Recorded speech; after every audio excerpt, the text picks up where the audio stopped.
Hare Krishna, welcome everyone to our Mahabharat Fascinating Character series. We'll begin with our prayers.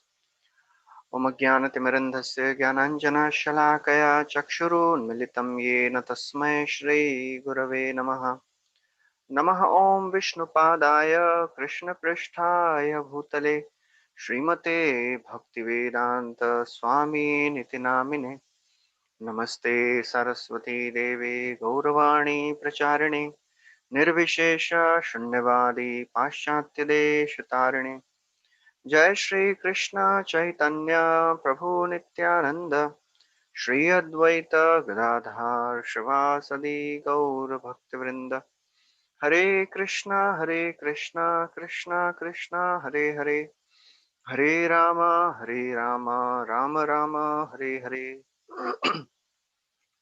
Hare Krishna. So welcome everyone. So today we'll be discussing a very interesting character from Mahabharata, and that is Vidura.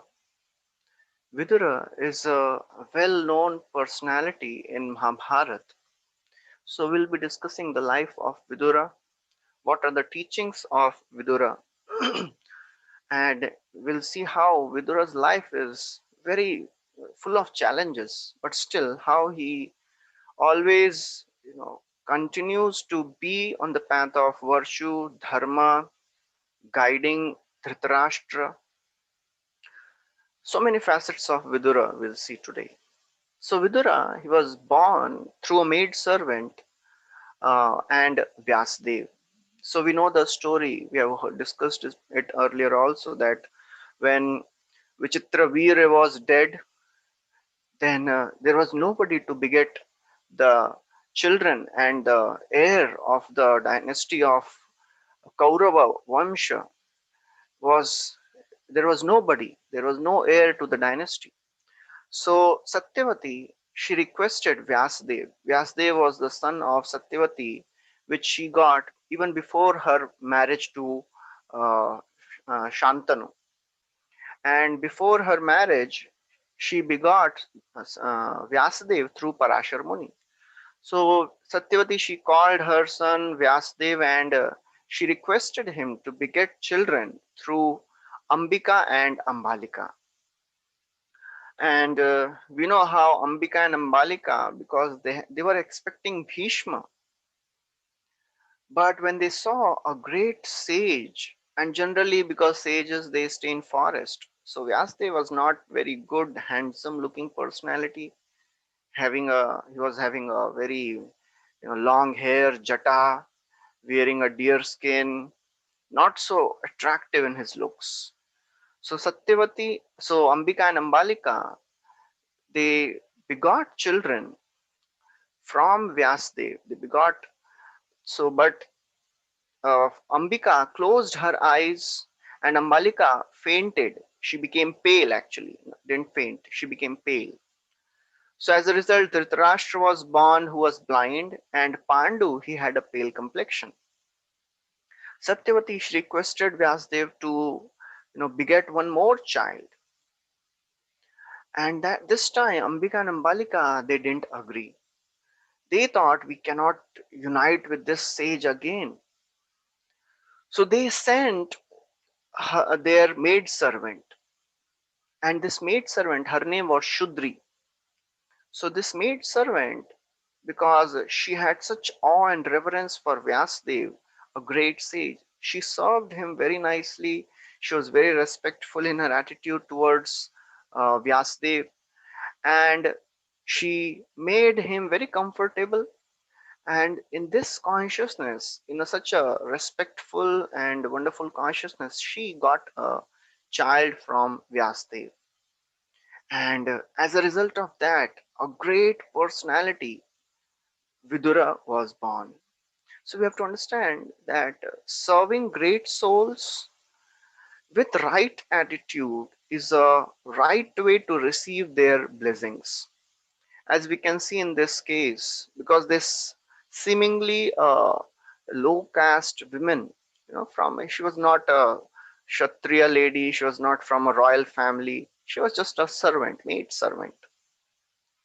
But because she served Vyasdev very nicely, she got such a great son. In our spiritual life also, serving devotees, serving Vaishnavas is a very, very important limb. Actually, spiritual life is completely different from material life. When we come to spiritual life, we should learn to see things from a spiritual perspective. In a material life, if we are endeavoring enough, if we have the skills and expertise, and if we have the capabilities, then we can be successful. And although there are many factors involved, but in the material life, if we are endeavoring enough, then people think, oh, we'll get success. Although there are many factors involved, you know as Bhagavad Gita says, there are 5 factors involved in any action: adhishthana, karta, karna, cheshta, and daiva. Adhishthana means the place where the activity is happening. That should also be proper. The person is also important, and the instruments involved in the action is also important. The endeavor, cheshta, is also very important. But at the same time, the 5th factor, daiva. Daiva means the supernatural control. That is also equally important. But many times people in the outside world, they forget these, other factors. They think if we just endeavor properly, we will get result. But in the spiritual life, it is very, very important to understand that apart from our endeavor to advance in spiritual life, mercy of the devotees, mercy of the Lord is very, very important. It is equally important. In fact, Krishna tells that he is pleased when somebody serves his devotees. He is pleased more. If somebody, Krishna is telling to Arjuna in one of the places, if somebody tells that, he's my devotee, actually he's not my devotee. Krishna is telling to Arjuna. But if somebody tells that he is devotee of my devotee, that person is actually my devotee. So therefore, in spiritual life, serving great souls, great personalities is very, very important. This lady, Shudri, she gave birth. She pleased Vyasdev, and that's how she gave birth to such a wonderful son like Vidura. If we please devotees by our service, then good qualities, wonderful devotion will take birth in our heart. So therefore, it is very, very important. In our spiritual life, there are 3 things which are important: chanting the names of the Lord, serving the devotees, and helping the innocent people. All these 3 are equally important. And we can see in this story how, because this lady, she served Vyasdev properly, she got such a wonderful son. So Vidura, he was, because Vyasdev, he had a great oceanic wisdom. He was embodiment of, wisdom. He is actually the literary incarnation of Krishna. He is embodiment of wisdom. And that wisdom manifested in Vidura in an extraordinary way. Wonderfully, it manifested. And in Mahabharata, Vidura is recognized, as a very wise character, next only after Krishna.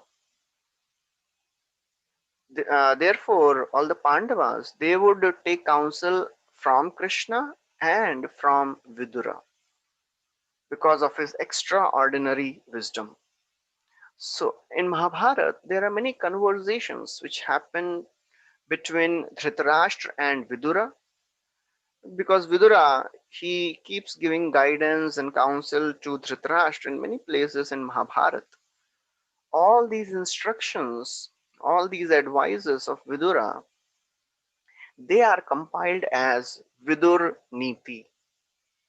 And actually, Vidur Niti, in many ways, it was a precursor for Chanakya Niti. So there are various types of Niti. Niti means the instructions on morality. Vidura's instructions on morality. That is called Vidur Niti.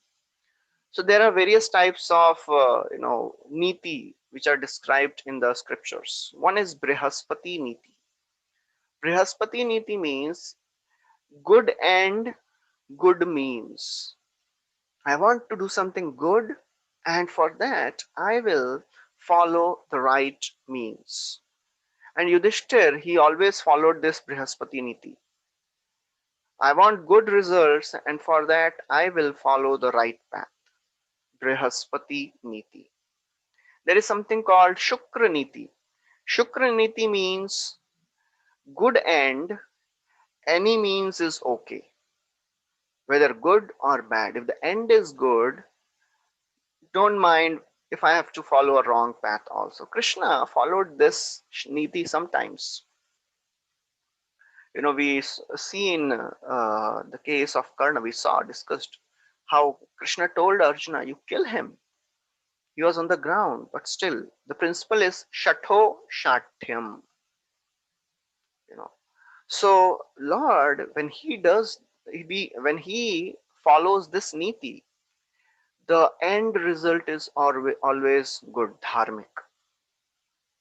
And there is a third niti, Kanik niti. Kanik niti means any end. You know, I want to do this. I don't care it is right or wrong, and I am ready to follow anything. Shakuni followed this niti, Kanik niti. In our lives, as far as possible, we should try to follow this Brihaspati niti. Good means good end. And if situations arise, we may have to take help of this Shukraniti also, because when we are dealing with people of the world, we cannot just follow this always. People will exploit us. So the principle of Shatho Shatyam, if the person in front is cunning, we have to deal with him in a cunning way. So therefore, as far as possible, we should try to follow this principle of Brihaspati Niti. Try to follow the righteous path and righteous end. And of course, if we stick to this principle, then Krishna gives the intelligence. As Krishna says in Bhagavad Gita, Dadami Buddhi Yogam Tam.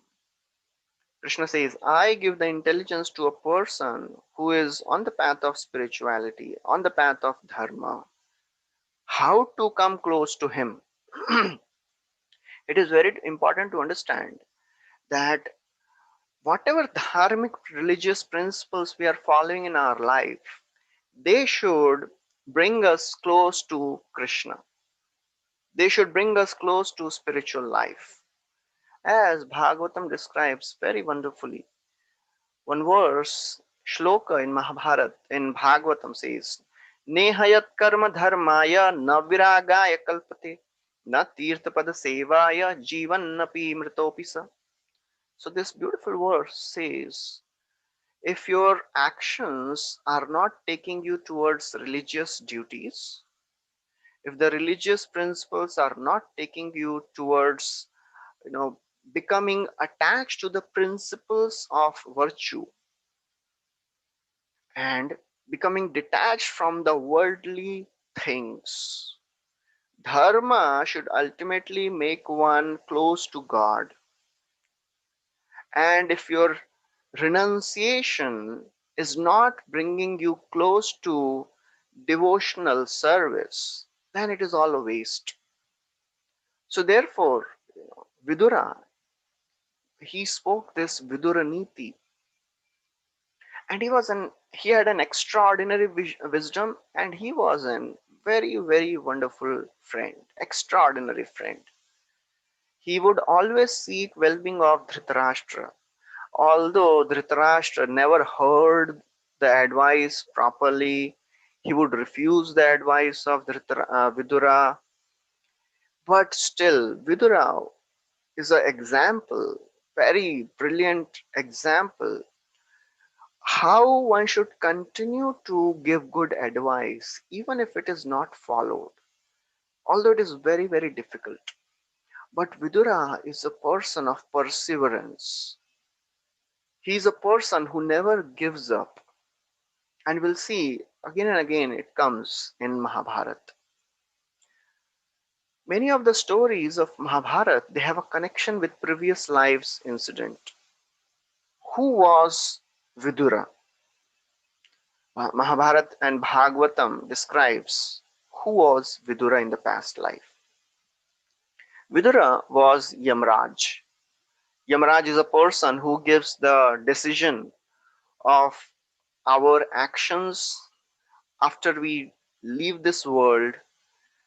What is the punishment or reward we are supposed to get based on our whole life's activities and our previous life's activities? Vidura, Yamraj, he decides. So once it so happened that he gave an excessive punishment to a sage, and because of that, he was cursed by that sage to take birth in a low family. But he still retained the wisdom. Imraj is one of the very great personality. He's called a Mahajan. Who are these Mahajans? Mahajans are those who are exemplary in their dharma and exemplary in their devotion. So Yamraj is one of the 12 personalities who are very, very devoted to the Lord and who are very dharmic, religious, always speaking the principles of religion, following those principles properly. So one day there was a sage called Mandavya, and he was doing meditation in his ashram. He was absorbed with his eyes closed. He was sitting, meditating on the Lord. He was a great sage. There was a thief who had stolen something and he was running because the king's soldiers were following him. So this soldier, he entered this hermitage and he saw this great sage in meditation. So he hid in his ashram, hermitage. The soldiers came searching for this thief, and in this hermitage they found this thief, and they thought that this sage is also responsible for hiding this thief. So they arrested the sage also. And the in charge, he gave even punishment. He gave death sentence to the sage also because he thought the sage is also equally responsible. Somehow the news, he was about to be pierced, he gave a punishment that he should be pierced by swords and lances to death. Somehow the news went to the king, and king, he came to know that the great sage is going to get persecuted. He came running. Somehow he stopped that persecution, begged forgiveness, and Mandavya Rishi, he forgave that king because he understood that this is not his fault. The circumstances were in this way, but he wanted to find the cause, and he was a great sage.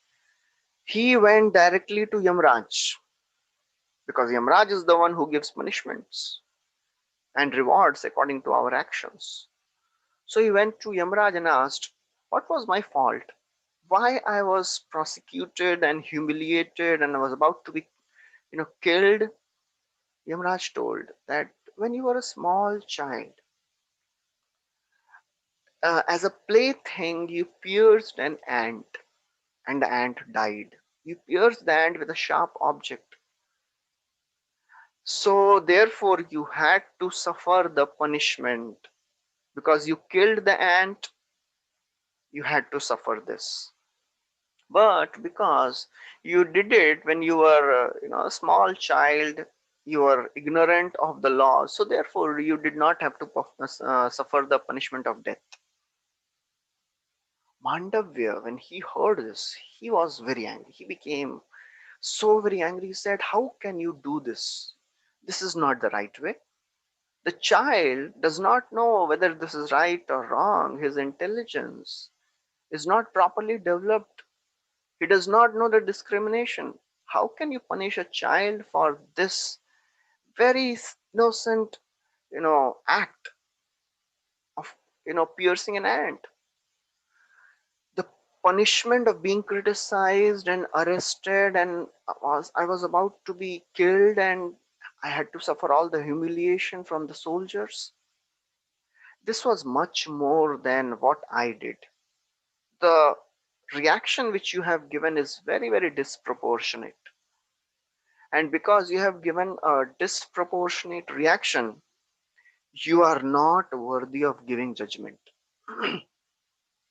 So, therefore, I curse you that you will be born among those whom you are supposed to judge. Because Yamaraj only gives judgment for human beings. Animals, they never break the laws of nature.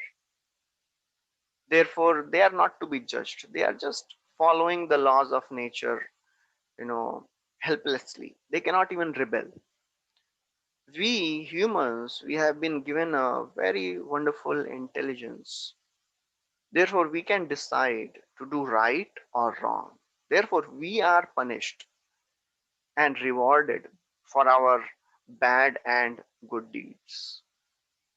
So Mandavya, he said, you will take birth as a human, and you will not take birth in a high family. You will take birth in a low family. You won't be respected.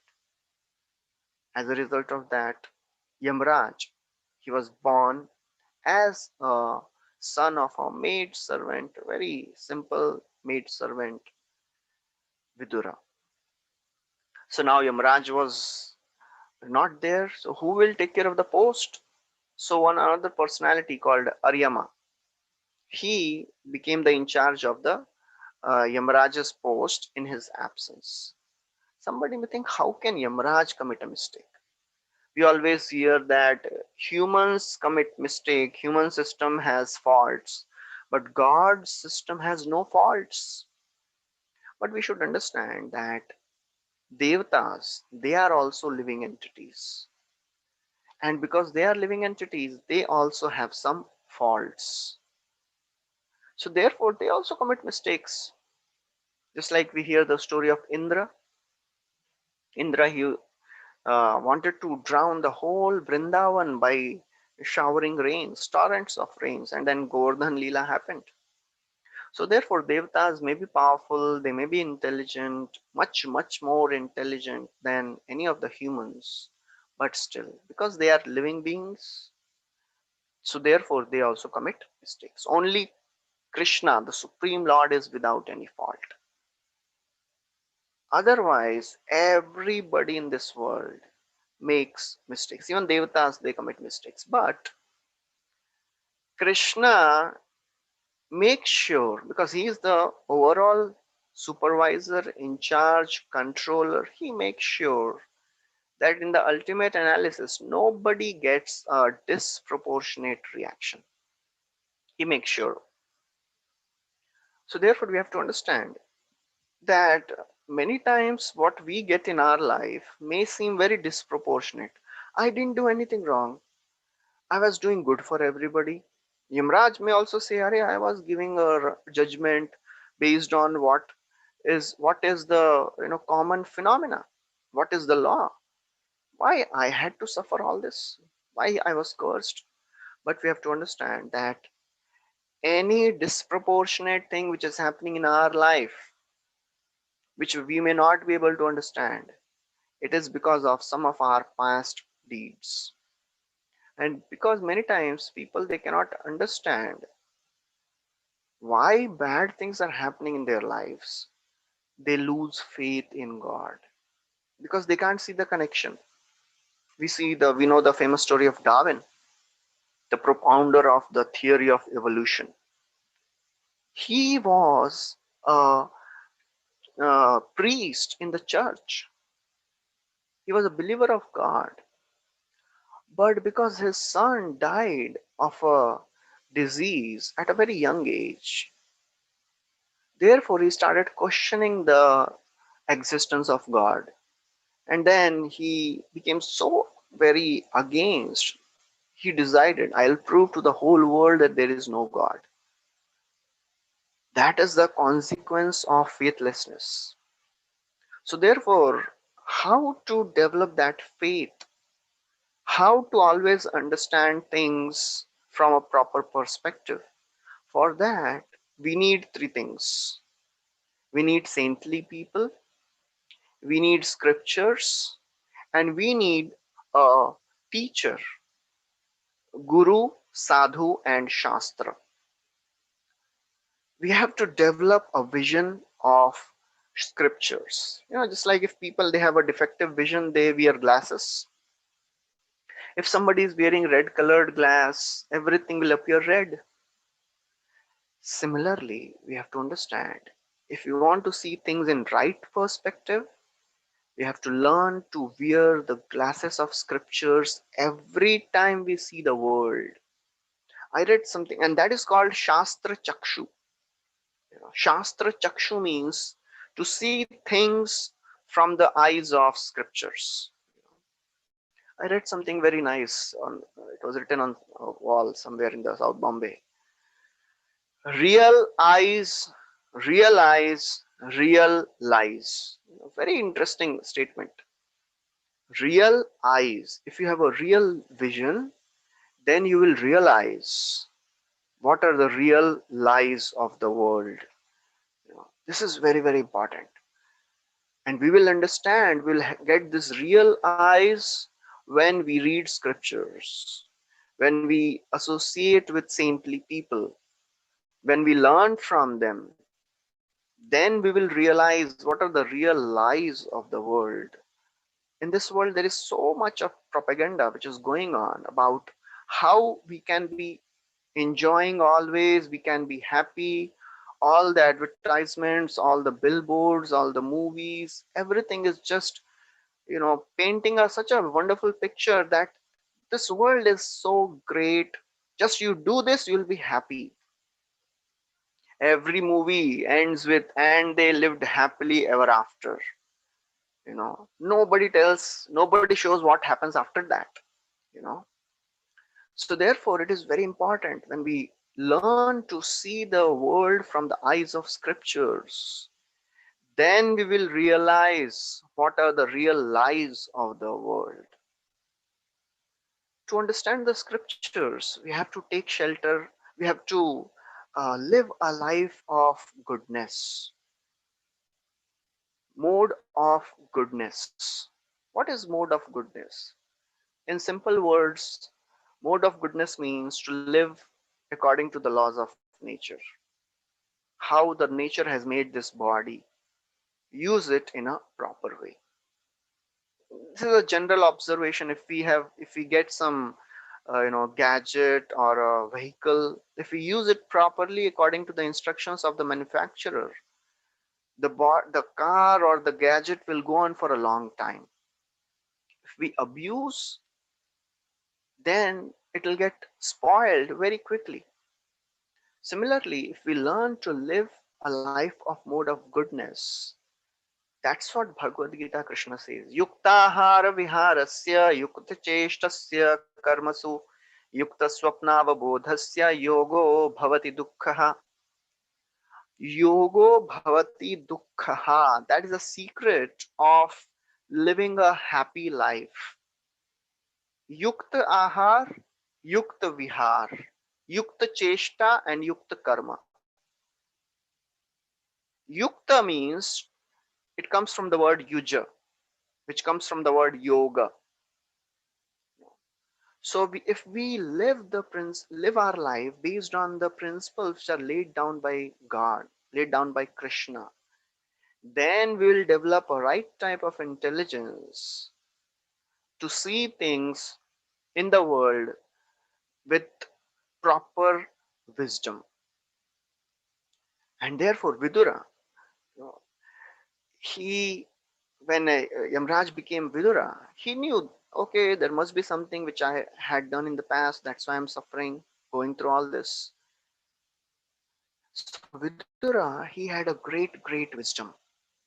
And Bhishma, he trained all the three sons, Pandu, Dhritarashtra, and Vidura. Equally, he trained all of them. And Satyavati once she asked Bhishma, "What are the virtues of all these three sons?" Bhishma, he glorified all of them. He said, "Pandu, he is very wonderful and expert in his military prowess." That's why we heard previously also then that when Pandu he went and he conquered the entire world. He was very powerful military prowess. He said Dhritarashtra personally he has a very powerful body.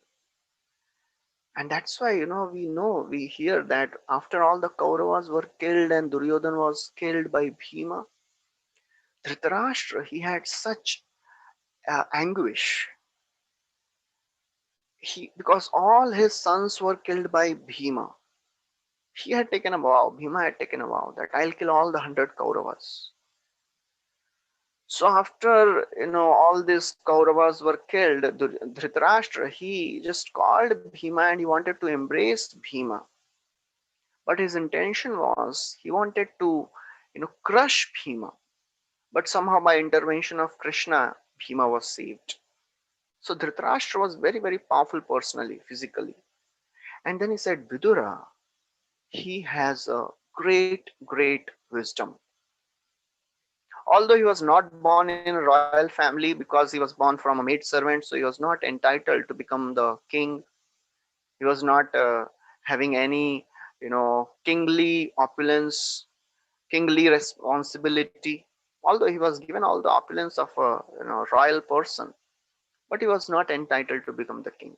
But he acted as the prime minister, and whenever Dhritarashtra needed an advice, Vidura would give wonderful advice. And when Pandu he left the kingdom and retired for the forest, he wanted to cultivate spiritual uh, wisdom, come close to Krishna. That time Dhritarashtra, he became the king.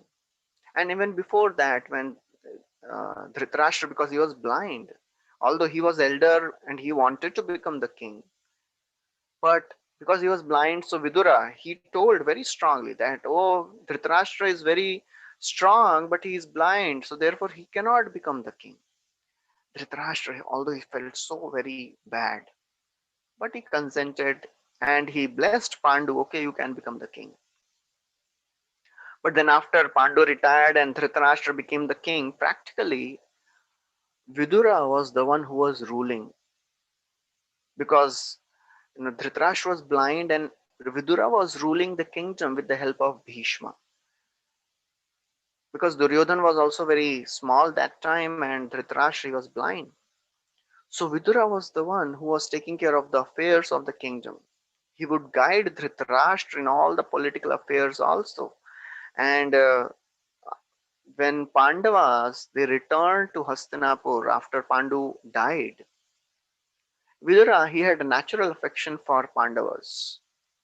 Especially he had affection for Yudhishthir, because Yudhishthir was a son of Dharma. Dharma is Yamaraj, and Vidura is an expansion of Yamaraj. He is the same Yamaraj. So therefore, Vidura had a great affection for Yudhishthir. Both were very learned in the scriptures and were very dharmically inclined. So therefore, Vidura would give lots of time to Yudhishthir.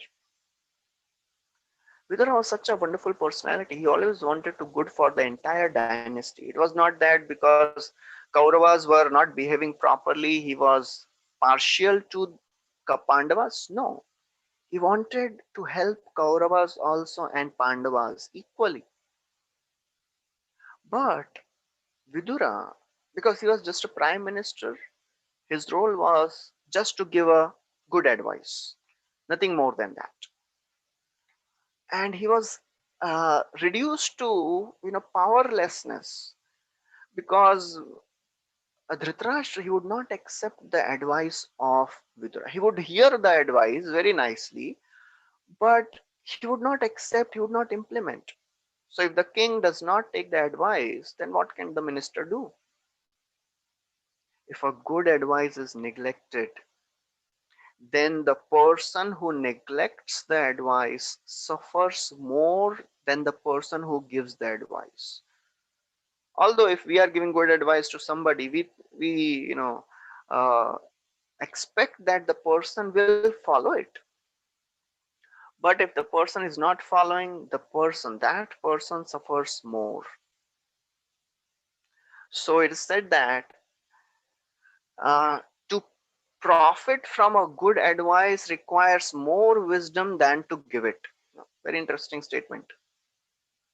Because if we don't accept the good advice, if we don't have the intelligence to implement the good advice, then all the good advice will not help us. So therefore it requires more wisdom to implement and follow a good advice. Dhritarashtra, he would listen to the advice of Vidura again and again, and then sometime he would show some influence. But then after Vidura would go, then Duryodhana would come and he would influence Dhritarashtra emotionally, because Dhritarashtra was so very emotionally attached to his son. He knew that my son is on the path of irreligion.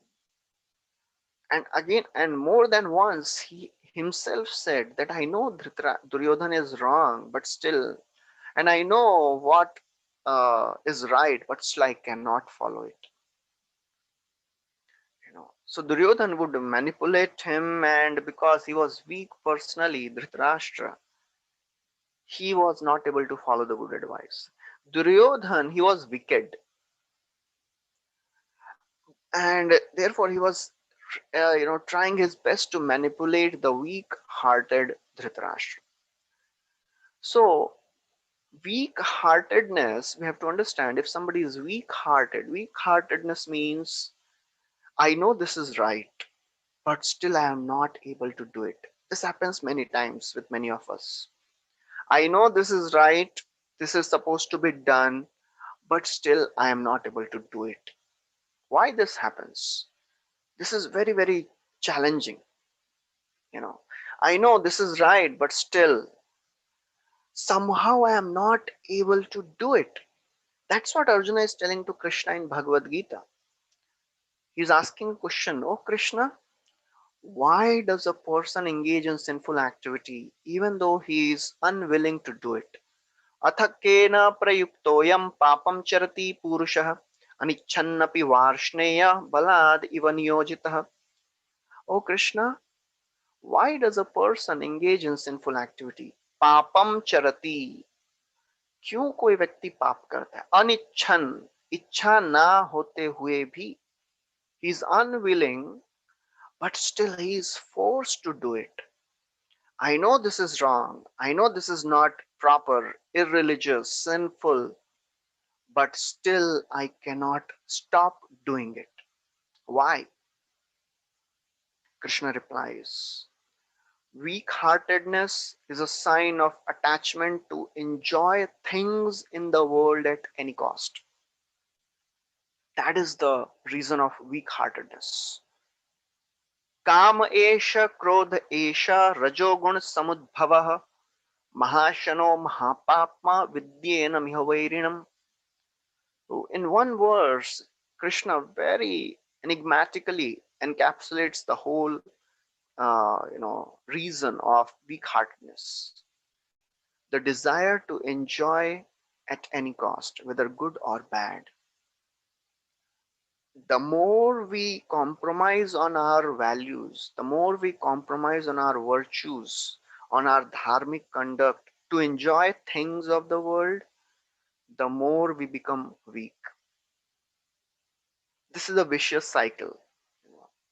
If we fall for sense gratification, for getting things of the world at any cost, the more the propensity to do it will increase. It is a cycle. The proclivity to engage in sinful actions will increase more and more if we, you know, engage in sinful activities again and again. That's what Bhagavatam also describes. Shukdev Goswami, he described how people they are suffering in hellish planets because of their sins. Parikshit Maharaj asks, why does a person engage in sinful activity? And even do they know that this is wrong, still they do it. And then they do some atonement also, prayaschitta, but it is like elephant bathing. Elephant goes, takes bath very nicely, again comes back and puts the dirt all over his body. What is the use of such type of bathing? People, they think I'll do something sinful and I'll do some prayashchitta, I'll give some donation, I'll do something, religious activity, and that's how I'll be purified. But the propensity to do sinful things do not go. The weak heartedness does not go. Again, a person engages in sinful activity. The reason is we are engaging in sense gratification more and more, and we are not taking shelter of the spiritual knowledge. People have misconception that things of the world will give happiness, but actually things of the world they give pain many times. Vidura, when he saw that his instructions are not being followed, but still he continued. For a virtuous person, if his instructions are not followed, it is very, very difficult to continue, you know. But Vidura continued. That is the personality of Vidura. He did not give up. And then he saw that Dhritarashtra and Kauravas, they were planning. They were planning such vicious means, ways to kill Pandavas. For a person who is virtuous, to see wrong happening is extremely difficult. He cannot stay there. And Vidura could have walked away any time, but he continued. He continued to stay just to help Dhritarashtra.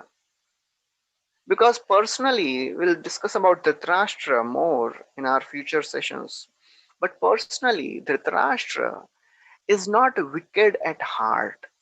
He is a weak hearted person. That's why Duryodhan keeps manipulating him. Therefore, Vidura, he wanted to help Dhritarashtra, bring him out of this, and that's why he continued to stay there. And then Dhritarashtra he sent Pandavas to Varnavarta. Varnavarta was a place where uh, Duryodhan and Shakuni and uh, all the other allies they had made a palace of a very combustible material, lac, and they wanted to burn Pandavas alive. So, and Duryodhan convinced Dhritarashtra for this also.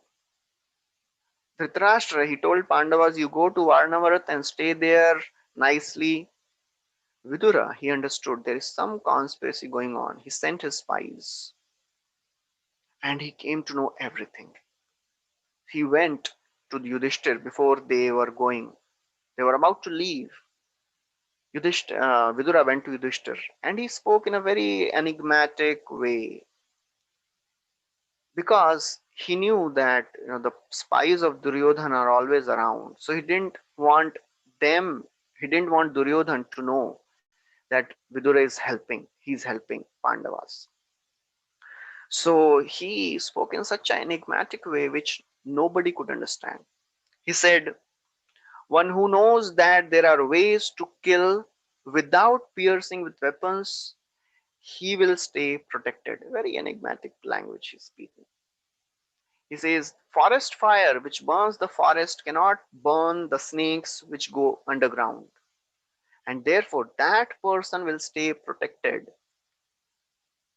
The person who controls his senses and he acts calmly and diligently, he'll be protected. All this very wonderful language he's speaking. Kunti was also there, other Pandavas were there. They didn't understand, but Yudhishthir understood. And Yudhishthir, he decoded the message. And then he told that we are being sent to this place, Varnavarth. There is a danger of fire. And we have to dig a tunnel to escape. So these Pandavas, they went to stay in Varnavarth for 1 year. They were there. When they reached that palace, a person came and he told the same message as was told by Vidura. And Yudhishthir understood that he is the Vidura's man. He told, Vidura has sent me to dig a tunnel for you. I'll dig a tunnel by which you can escape. Yudhishthir, Duryodhan, he had appointed a person called Virochan. Purochan. You know, this Purochan, he was appointed by Duryodhan to set fire to the entire palace. And he was waiting for an opportune moment because he wanted some time to pass so that nobody has any doubt or any suspicion that this is done by Duryodhan. So beforehand only, Pandavas, they set fire to the house, and in that fire, this person Purochan also was killed. And by some inconceivable arrangement, there was a lady who had come along with 5 sons, and he was from a lower caste, and they would stay in the forest. They were Bhils. So they had come and they were staying in the palace that night, and the lady will along with the 5 sons, they were burned to ashes. So everybody thought that, oh, Pandavas were burnt in that fire. But Pandavas, they had escaped and they came out at a safe place. And they walked some distance. They found a person waiting in a boat near the river. That person spoke the same message. And he helped Pandavas to go to a safe place.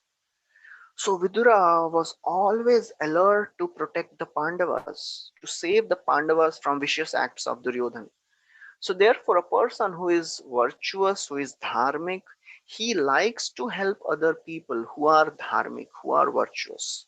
This is how dharma is protected. This is how the virtue is protected. And if we help those who are trying to practice the principles of religion, then by the grace of the Lord, we will also be benefited. Then, if that is the benefit of helping a dharmic person, what is the benefit of helping a devotee of the Lord?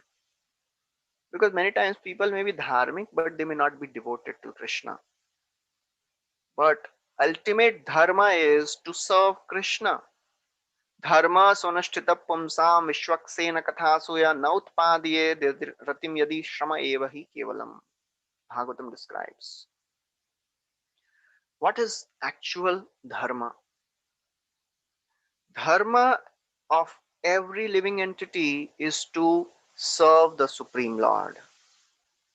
Dharma of everyone is to develop a attraction to hear about the pastimes of the Lord. Otherwise, the dharma is just a waste of labor, practice of dharma. Shrama eva hi kevalam. In the ultimate sense, all our dharmic duties should bring us close to Krishna, close to God. So Vidura, he was helping the devotees of the Lord. Pandavas were such great devotees. And therefore, Krishna himself says that devotees are more dear to me. than even my life. That's how Krishna says. I love my devotees even more than my life. He says, I become controlled by my devotees' love. I become dependent on my devotees. Aham bhakta paradhino nahi aswatantra iva dvijaha. I am bhakta paradhin. Paradhin means dependent. So devotees are so very dear to Lord, and when we help the devotees, serve the devotees, then Krishna bestows his blessings on us. So Vidura, he was trying his best to help Pandavas, so making sure that they are safe. And Vidura, he was tireless in his attempts to give good counsel to Dhritarashtra. But at the same time, he was very alert to protect the Pandavas. And by his intervention, ultimately Pandavas were saved. And then Vidura, he guided, he sent his men so that Pandavas could go to a safe place. And there they stayed for some time, and we discussed that during that period, they were staying as Brahmanas, and that time they were uh, uh, Arjuna married Draupadi, and ultimately they came back. They came back with Draupadi. When Dhritarashtra heard that Pandavas are alive, he was not so happy because he wanted his sons to become the king. He wanted Duryodhan to become the king.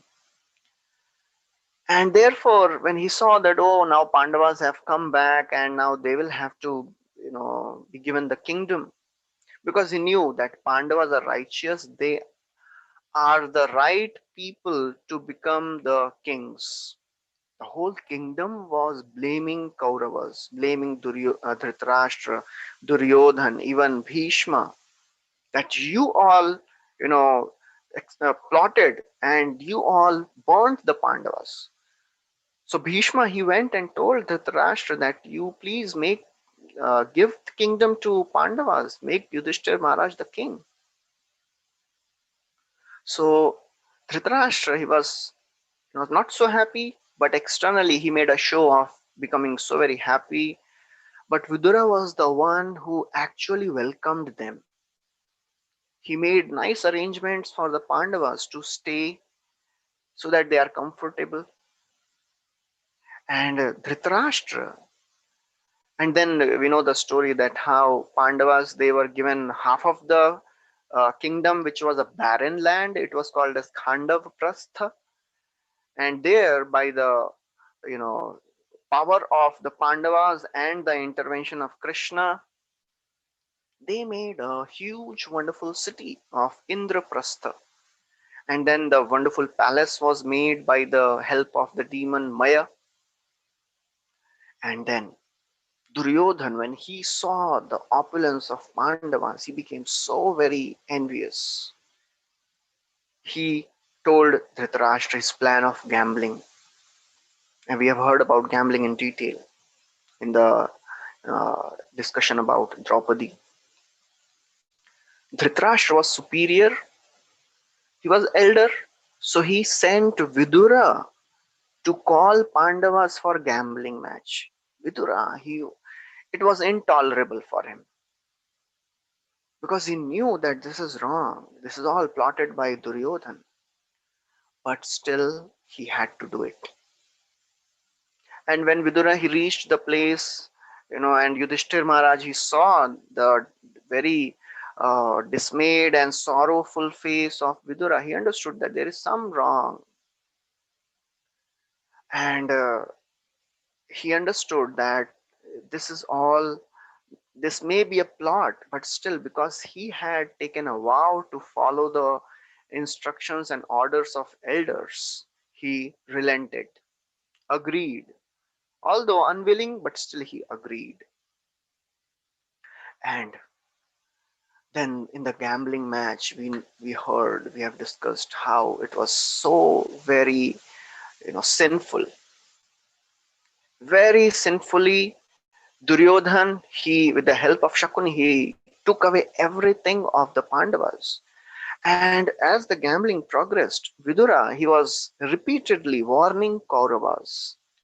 He was telling from the scriptures various stories how greed is so very dangerous. And he told a story. He told that a person who climbs a high mountain thinking that he will get something on the top, he'll get some wealth or get some honey, he is so very absorbed in looking high that he forgets to see down, and as a result he falls into a ditch and dies. He says similarly, Duryodhan, he is so very obsessed with the desire to get the kingdom, he is not able to see the dangers of gambling. And therefore, what he is doing, he is cheating Pandavas. It is like putting snakes and cobras in his own cloth. By creating enmity with the Pandavas, he is sentencing himself to destruction. He will himself be destroyed and he'll die. Vidura continued giving right instructions to Dhritarashtra. He said, please stop Duryodhan. He will, he is inviting his own destructions. He vehemently, very strongly, he protested. But Dhritarashtra remained silent. And things moved on. Duryodhan and Karna and Shalya, they replied back strongly, insulted Vidura. And then in the end, ultimately, because of the strong speech of Vidura, Dhritarashtra gave back the kingdom to the Pandavas. But again, because of the request of Duryodhan, Dhritarashtra again he sent a message, and again the Pandavas came back, and again they lost everything. Second time now they were going to forest, and Vidura, he was so very sad because of the whole thing. He tried his best to protect the Pandavas, but he could not do anything because he had no powers. And therefore, when the Pandavas they were going in the forest, first time when they went in the forest, Kunti was there. That time she was relatively young, but this time she was old. So Vidura, he requested Yudhishthir that, oh Yudhishthir, please allow Kunti Maharani to stay with me because she'll not be able to endure the, troubles and the pains and sufferings in the forest. It is much more austere for her. So please allow her to stay with me in our house. And Yudhishthir, he agreed. And that's how Kunti, although she was so very devastated, but Vidura, he consoled her. And Bhishma, he had married Vidura to a Yadav girl called Sulabha.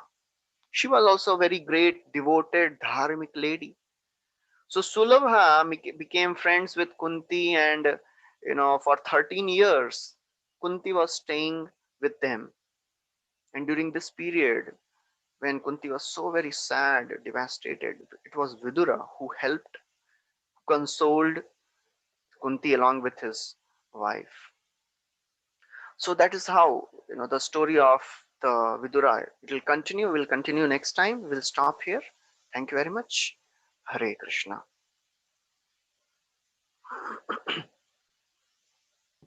Hare Krishna, Prabhuji. Thank you very much.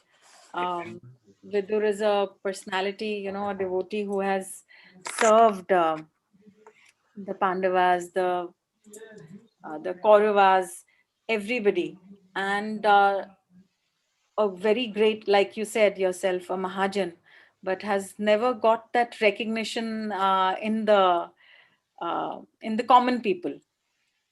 Not many people know how great a devotee to the extent he was a Mahajan, because, as you said, that he was perfect in performing his dharma and in his devotion, both perfect balance. One question which is coming to my mind at this point of time is that you mentioned Yamraj, Vidur being Yamraj, and But even Yudhishthir Maharaj is uh, an incarnation of Yamraj. So how does that? How do we understand that, Prabhuji? Yeah.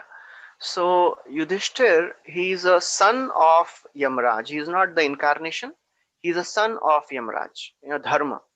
So Kunti, we have heard the story about Kunti also. That Kunti, she got a benediction from Durvasa. So she could call any devata, and she begot children from various devatas.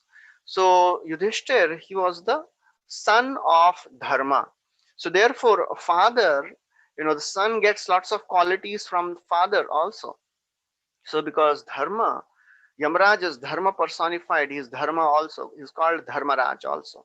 So Yudhishthir Maharaj, he also acquired such wonderful dharmic qualities. So there is no contradiction, because Yudhishthir is son of Dharmaraj, and Vidura is Dharmaraj or Yamaraj, expansion, or he is himself Yamraj. So that's how we can understand these things. So many times we have to understand scriptures based on not just current point of view, because in this world, when people they see things, they analyze things from this point of view, and many times it doesn't make sense that why I'm suffering in this way.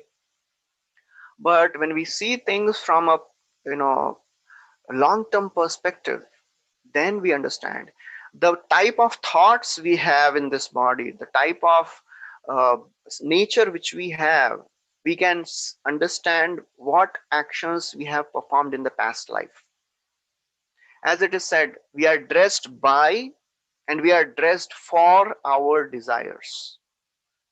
We are dressed by our desires, means whatever desires we had in the past, we get a particular nature, we get a particular body according to that. And we are dressed for our desires. And whatever desires we cultivate, we get a body according to that. So, seeing our present body, we can understand what was our past life, and seeing our current condition, we can also understand what will be our future life. Because if we continue to follow a certain type of activities, we'll get a body according to that. So therefore, Dharmaraj, Yamraj, he was cursed, but because he had such a wonderful background, he was a Mahajan, he continued to retain all his dharmic qualities. So that is the proper understanding. Okay. So there is a question. You spoke of weak heartedness. Is it our karma that also that makes us do things which we know are wrong, but yet we do it? Yes, there are many factors involved. Our swabhava, our psychophysical nature, is made up of two things: the past life activities and current life conditionings. These two factors, they make our nature. The type of upbringing we have in this life make a particular type of mindset. you know. And the type of activities which we have done in the past, they have also a very strong influence. So both are equally responsible. So weak heartedness is, because we have done something in the past, and that's why we are inclined towards doing a particular thing.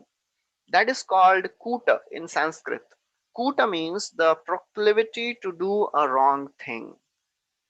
That happens because we have done it in the past, and we have lived a particular type of life in this life. Particular surroundings, particular conditionings we have developed in this life. So that these two things, they make our swabhav or psychophysical nature. So many times what we have done in the past, we cannot change. So far whatever we have done, we cannot change. But what we can do now, that is in our hand. So of course all these things will affect us. But if we make a decision, if we decide to follow the right path, then we can actually start practicing. Of course, it will be difficult. The person who is already a athlete, for him, to again start, if he undergoes some, problems and he cannot run, but when he comes back to normal, for him to start running is very easy.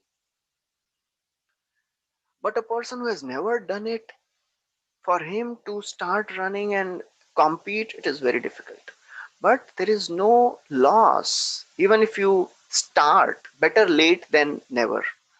So even if we think that, oh, I have tried many times, but still my heart is so very weak, I am not able to do it, I am not able to be determined. So better give up all these things. You know, that's what mind says many times. Okay, I'm not able to do it, let's give it up. But that is not the solution. The end result is we'll be the losers. We'll continue to, suffer. So therefore, although it is our karma, past life karma, current life's conditionings, which are making our nature, but still we can come out of it. We can overcome it to a certain extent. There are two things again. There is a swabhav and there is a vasana. The vasana means our lower nature. So this weak heartedness is basically because of our lower nature. And the swabhav is basically what is our, constitutional nature, based on, our upbringing. Our lower nature can be purified. If somebody becomes angry, he cannot say, oh, it is my nature, it is my nature to become angry. No, you have to get purified of that lower nature. Some people, they are inclined towards, you know literary things. They are like very studious, scholarly, intelligent thinkers. Some people, they are administrators, managers. Some people, they are so very interested in money. When they see money, they get excited. Numbers. And some people, they are humble, menial. They want to assist others. These are the natures. You cannot change these natures. But if somebody is angry, somebody is greedy, lusty, envious, these natures can be purified. So, this weak heartedness is basically a lower nature which can be purified. The activities, the wrong activities which we have done in the past life affect us, make our heart weak, but we can overcome it. That's why Krishna says, that's why, the scriptures are there, that's why the saintly people keep guiding us. Okay, so that's how we have to understand these things. Okay, so So, Prabhuji, what I understood was that Vasna, the anarthas, and they can yeah, be overcome. But yeah, Swabhav is our nature, which can be utilized in Krishna's service. correct, correct. So bhav is our psychophysical nature, right? So, Prabhuji, one more question was coming like, Vidur was surrounded by negativity, and he could have easily got illusioned or disillusioned, or he could have walked out, to protect Yeah, himself from this negative association which he had. He was constantly associating with the most weak hearted and completely, drowned in vasna, basically, in one way, like completely greedy and Dhritarashtra. So, usually, whomever we associate with, we take up that person's qualities. But over here, we see both of them did not change. Like both remained, correct. Vidur remained who he is, and Dhritarashtra also remained who he was. So, Yeah, of course, Dhritarashtra, we know, should have taken the right kind of guidance which he was showing. But Vidur, how did he protect himself? okay, In fact, both, if I can understand, that will be really helpful. okay. Yes, yes. So next time we'll see how actually Dhritarashtra changed ultimately, because of the perseverance, because of the constant, advice of Vidura, ultimately Dhritarashtra changed. We'll discuss in detail next time. But we have to understand that Vidura was not taking their association. So the principle of association is very important to be understood. What is actually association? So in the association, it is not that people when they are traveling in a Mumbai local train with on the peak hours. So those who have traveled in local train, they know, it is like a free massage. So many people, especially when you are coming in the morning time, normally time, now it is COVID going on. So after coming down from church gate, if someone gets down and he says, "Oh my God, I took such a very powerful bad association today," we don't tell that. Nobody will tell that. Association does not mean just being in physical proximity to somebody. Association means six things should be done.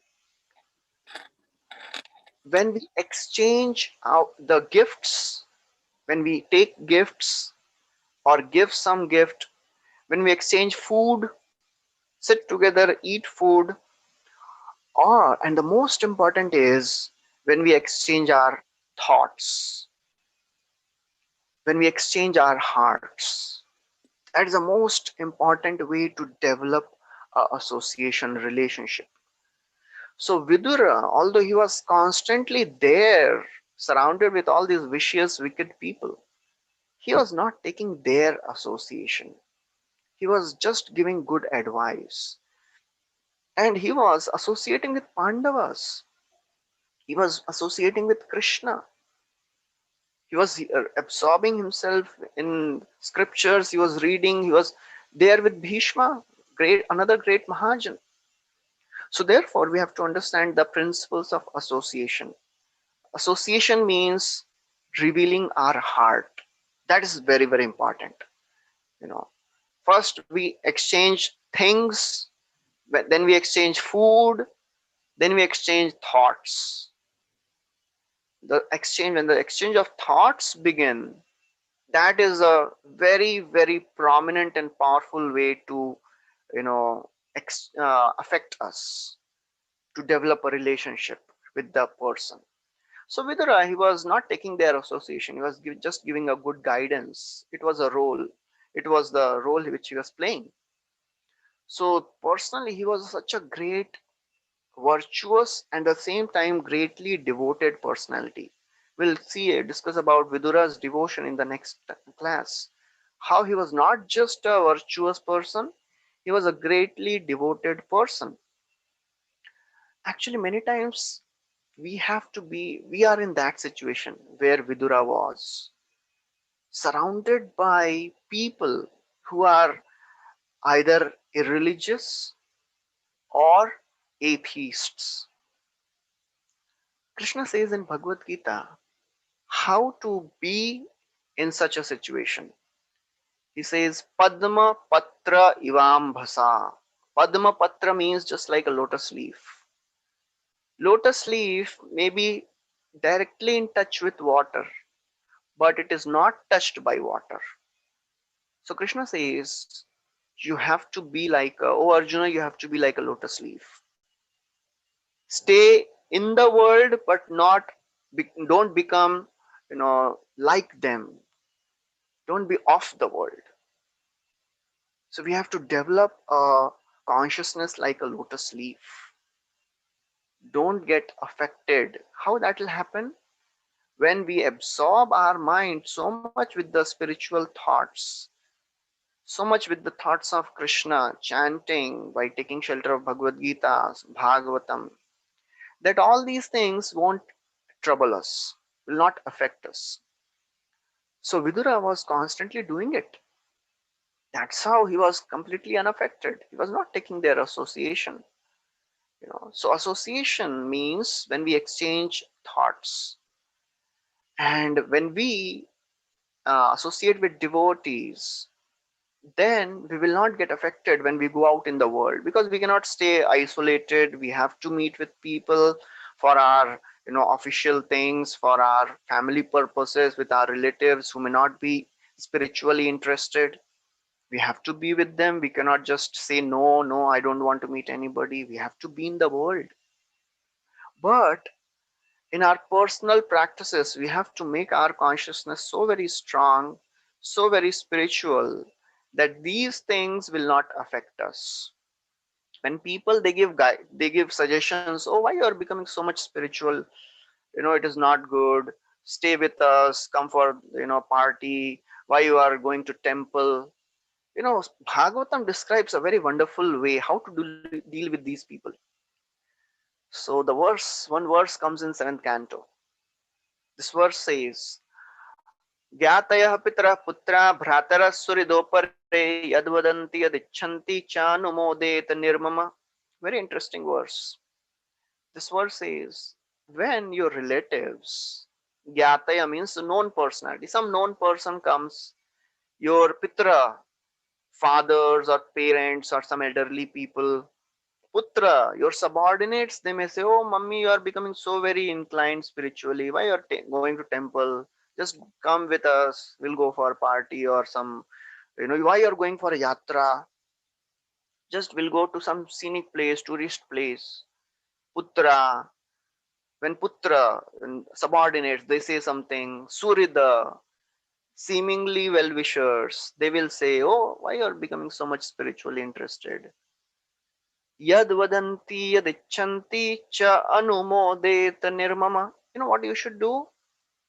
Whatever they say, you should acknowledge them. Yes, I think this is right, but don't follow it, because this is wrong.